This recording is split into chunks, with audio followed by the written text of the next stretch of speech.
नैऋत्य मान्सूननं मंगळवारी अंदमान आणि निकोबार बेट तसंच दक्षिण बंगालचं उपसागर आणि अंदमान समुद्राचा काही भाग व्यापलेला आहे।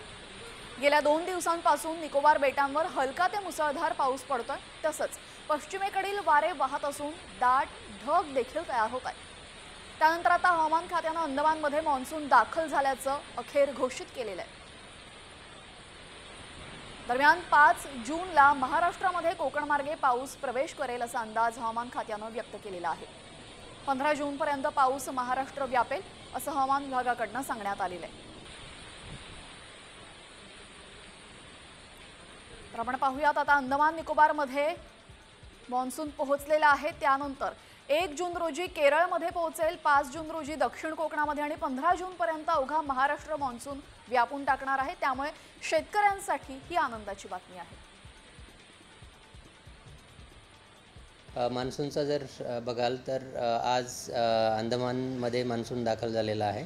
पण जर लॉंग टर्म बघितलं तर 6 जूनला तो महाराष्ट्रातल्या दक्षिण भागामध्ये किंवा कोकणामध्ये येतो जनरली।